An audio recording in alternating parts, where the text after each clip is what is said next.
Etsy is a vast and delightful community of makers and people that want to buy interesting handmade things from around the world. Today we're meeting Nicole Vanderbilt, who's the managing director of Etsy in the UK and Europe, Australia and Canada. They made nearly $900 million worth of sales in 2012. Nicole's going to be giving us some insight into that amazing community, and she even manages to mention the Women's Institute. If you've tried to buy anything nice as a present online in the last few years, I'd be very surprised if you haven't ended up at Etsy at some point. Nicole Vanderbilt is MD of Etsy in Australia, Canada and Europe. Is that correct? Welcome to Tech Sessions. Thanks for having me. Lovely to have Etsy in our beautiful Box Park space. If there is anyone out there who hasn't yet discovered Etsy, can you tell us what it does? Sure. Etsy is a global marketplace for vintage and handmade goods. Yeah, so like eBay, but with soul. Yes, with real people behind every transaction. How did you end up at Etsy? What's your background and what do you bring to the company? Sure. I've been working in the internet space for a very long time now. And about 10 years ago, I moved to London. You can tell from my accent, I'm originally American. And have worked at places like Google and Bebo, and was running a UK-based startup just before Etsy called My Deco. And so a big theme for me in my career has always been working on consumer internet sites and technology, but also on trying to help the little guy. So a lot of what attracted me to Google in the first place, which I think a lot of people forget about Google now, is how much it helped small businesses get discovered in the internet space and take these businesses that were traditionally only offline and actually really help them grow and become discovered by a much bigger audience. Yeah, and now obviously Google is much broader than that, and they are the main point of access into the internet for every company of every scale. How does Etsy, though, there's an inherent sort of challenge there in scaling Etsy and making it massive but still feel relevant to the little person, because there's essentially a transaction that goes on there between the person that is making and crafting, I don't know, a beautifully hand-stitched iPod case and one person that wants to buy it. But how do you retain that feeling when you've got so many users? Yeah, that is a really good question and something we take really seriously, because we think our strongest strategic advantage is that we do have real people behind every single store and every single transaction. And so a lot of what we do and how we prioritize our time and our work is based on our sellers' needs and listening to our community. I think we're really fortunate in that we stay pretty close and they keep us pretty honest because they have such a strong voice in our business. Search, just from my recent experience on Etsy, it seems like search is getting harder and harder to find the thing that you really want, or getting things to stand out. What are you doing in that area in helping sellers be found and be distinctive? Yeah, it's again an area that we take really seriously and we've spent a lot of time on, and some of it is about them getting discovered on Etsy, but some of it is also about helping them get discovered off Etsy. So one of the things we've launched for the very first time here in the UK is an affiliate program where we're working with bloggers so that they can take all the lovely Etsy product that they find and through their filter of taste or the theme that they're working on actually present it to a new audience. So you'll see us do more and more of that over time.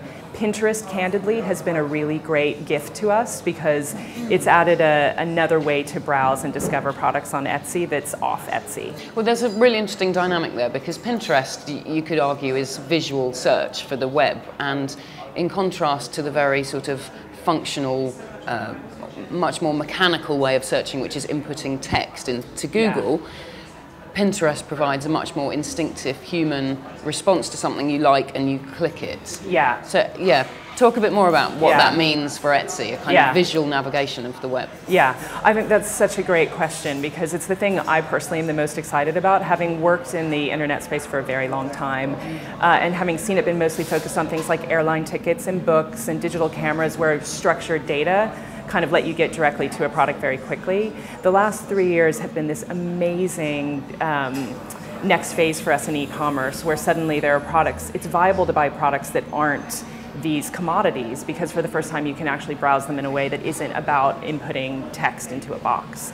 And this is something I spent a lot of time on at my last company when I worked at My Deco, because how do you describe furniture in words? You know, even if I wanted to buy that chair, how would I, even begin to put into words what it looks like? And so now that things like Pinterest and certain of the experiences on Etsy have become more social and more visual, people are able to wander around the internet world in a way that they've been able to the retail world in the past. What does this all mean for mobile as well? And we know from nearly every site we talk to, it's 25, sometimes 60% of transactions, depending on the site, are now mobile, as in tablets and mobile, not even necessarily out in the real world, but just 50% of tablet use at home, quite typically. So how do you ease the path to a transaction which is notoriously fiddly on a smaller device or a touch screen? Sure. What are you doing in this area? So we've done the stuff that a lot of companies have done. So we've worked on our mobile browser experience as well as native apps on Android and on Apple. And we've seen a lot of increase in usage there as well. For us, what's interesting is it happens both on the buyer and the seller side. So it's empowering for buyers to be able to browse and or purchase from wherever they are. But it's also really empowering to our sellers, who are these very busy, small, independent creative businesses, to be able to check their email or their sales while they're on the go, while they're out buying supplies, while they're at their studio, and not have to be so wed to a desk and a desktop the whole time. How are you thinking about localism and how providers or sellers are part of a particular community with a really strong identity? Obviously we're in Shoreditch now, which has a very particular kind of identity, but there are huge pockets of particular personalities and kind of quirkinesses. Is there more that you could do on Etsy to make sellers feel part of a local community and use that identity in presenting what they're making? Yeah, it's a great question. So we have a really great feature on our site called Teams that allows sellers to self-organize around either location or topics or market segments even. And the beauty of that is that we do see a lot of people organize around location. So you'll get a Toronto street team and a Shoreditch street team. It's a group of sellers who've decided to take it upon themselves to meet up because they are in the same place and they share a lot of the same characteristics. But the great thing about it is it's also global. So we have like a female photographers of Etsy team that has members all over the world. And so those characteristics, while often are very local, are also global in nature and connect people based on interests and talent and skills. Now, that's very interesting because it's effectively editorializing and also creating a brand in a way around certain parts of the content. But it makes it much, much easier for consumers to access and relate to that community and more likely to buy as well. I mean, you only have to look at the success of Vivo on YouTube. YouTube, vast world scale, but Vivo as a consumer proposition is much more compelling. So going even further down that road? Yeah, I mean, our teams are really active and feel very strongly about helping us achieve that. So as one example, our Italian team on Etsy, before the site was translated into Italian, took it upon themselves to translate all the seller education materials into Italian, and had this very complicated series of Google Docs where like all the seller education materials were in Italian. And when we realized this, we realized that we needed to build some tools to help harness that energy and frankly that credibility. It's much more worthwhile and much more effective when it comes from the community than when it comes from us in London or Brooklyn or what have you. How about the craft movement more broadly?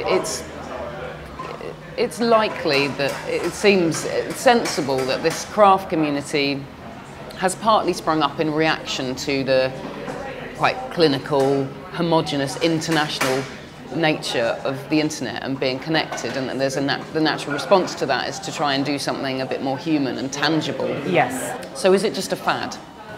No, I don't think so. I mean, so many of the things that we see happening on Etsy and even just in the craft movement more broadly are things that come from a very, very long-standing tradition and just now are getting a much more powerful voice through, whether it be Etsy or blogs or Pinterest or Facebook pages that people self-organize around.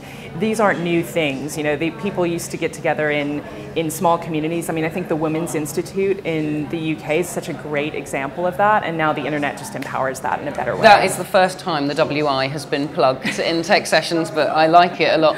So what can we expect to see from Etsy? What's next on the to-do list? Yeah, we're spending a lot of time trying to help our sellers grow their businesses. So we're very fortunate that the company's growing at a nice, healthy rate. We get a lot of new sellers day in, day out to the site.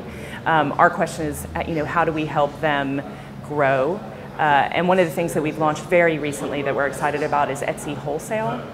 So we get asked a lot, like, oh, is the next logical step is for Etsy to open stores everywhere to help your sellers have, a physical presence. And rather than doing that, what we've been excited to do is partner with retailers to help our sellers get into those stores, to get into the real world, and try to make the rest of the world a little bit more like Etsy rather than Etsy a little bit more like the rest of the world. So we've partnered with folks like Nordstrom's in the US and West Elm, and you'll see us start to do more of that around the world. That's fascinating. Well, I think most of my Christmas presents came from Etsy last year. So yeah, you're doing great stuff. But thank you very much for coming into Tech Sessions. Thank you.